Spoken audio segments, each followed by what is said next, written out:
Hi, I'm Naomi. I'm Katie. And welcome to Latis TV Gaming News, bringing you all the game news straight from South Korea. The end of the month was certainly busy for Korean developers Pearl Abyss as they took to TwitchCon to reveal the world's first look at the long-awaited Archer class for Black Desert Online. After months of trickling out info and images, Pearl Abyss finally gave us our first glimpse of the new class in action with the Archer teaser trailer. The male version of the existing female ranger class wields a crossbow and enchanted gloves with a great bow awakening.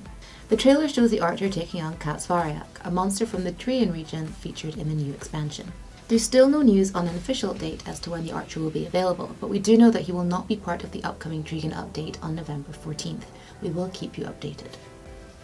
And if the new class wasn't cause enough for celebration, then hitting a milestone definitely is. Black Desert Online has just launched their Celebrating Millions event to commemorate reaching 10 million players registered worldwide. The Celebrating Millions event will last for 3 weeks and serves as a thank you to the players for their support over the game's 4-year span. The event is split into 3 sub-events spread across the 3 weeks, each awarding players with different in-game goodies such as New Cliff's weapons and log-in rewards such as Shakasa's luxury box and Artisan's memories. The event kicked off on October 31st, so if you haven't already, be sure to log in before November 28th to join the celebration. But of course it can't all be good news, as Pearl Abyss has also been busy filing a lawsuit against one particularly critical gamer. A disgruntled Korean Black Desert Online player took to InVen to air his grievances, accusing the game's developers of alleged malpractice and bad business ethics. While some remain skeptical of his claims, Pearl Abyss did not take them so lightly, and filed a lawsuit against him for false accusations and intent to hurt their intellectual property. We'll be sure to keep you updated on any further developments with the case.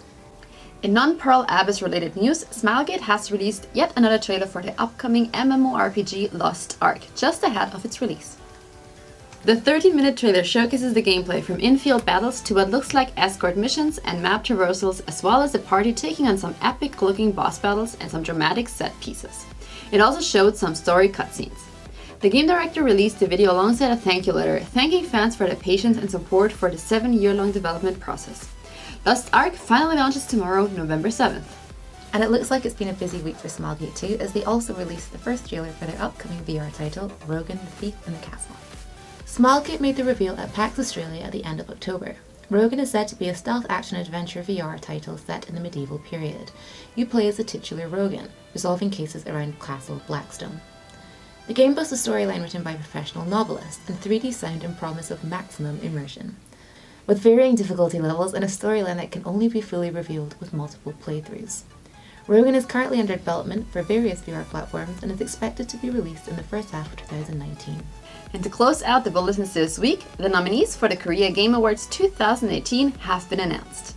The Korea Game Awards is held annually before the G-Star convention and honors the best of the Korean gaming industry. This year's awards ceremony is particularly notable as it is the first year that there are no PC MMORPG titles amongst the Grand Prize and Popularity Prize categories.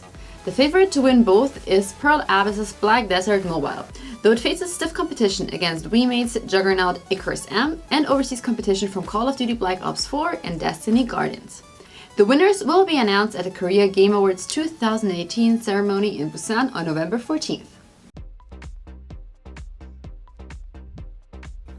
To no one's surprise, South Korea came away from the global stage at Blizzcon with their 3rd Overwatch World Cup victory, but things were a little less predictable down here on land and the domestic scene, with Overwatch contenders Trials being truly shaken up in Week 2.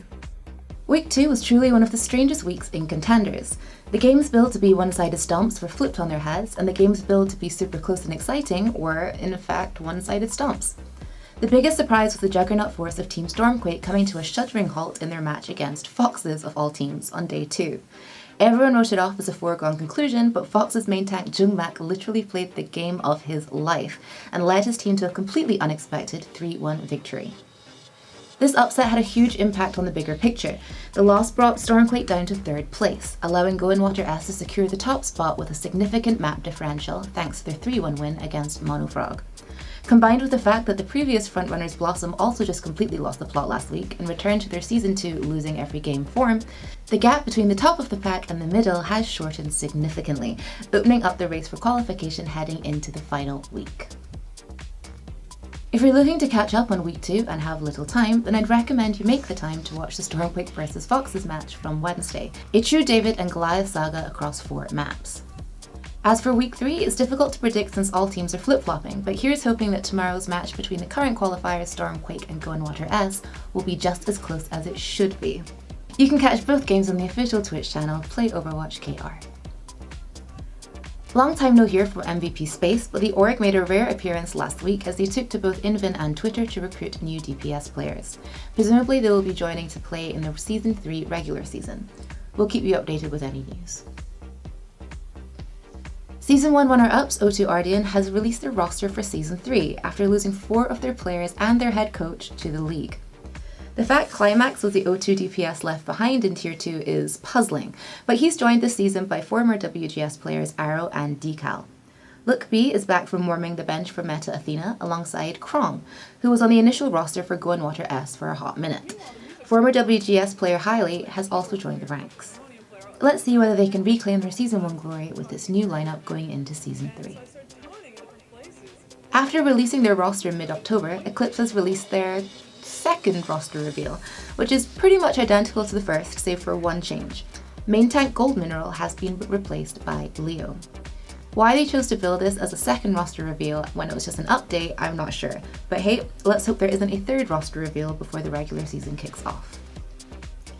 And we finally have some names for Gen G's contenders team, the Seoul Dynasty Academy roster. The lineup features a lot of familiar faces. The DPS lineup is made up of former EXL player Agnes and Wildcat player Stalker.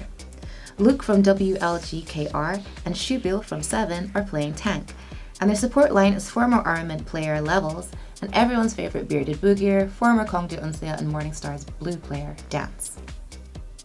Most interesting is their coaching staff, with head coach Siu Lee being a former journalist for Daily Esports. He's working alongside former StarCraft 2 pro Sungwon MMA Moon. The team's participation forced the trial's qualification spots from its usual 4 down to 3, as all OWL Academy teams are guaranteed seeding in the regular season. Let's see whether this team will fare better in the standings than their Overwatch League Sundays. There's no event this week, but it was Anime Game Festival last weekend, so if you guys went there, let us know what you guys thought in comments below, and see you guys soon next week. Bye bye. Bye bye.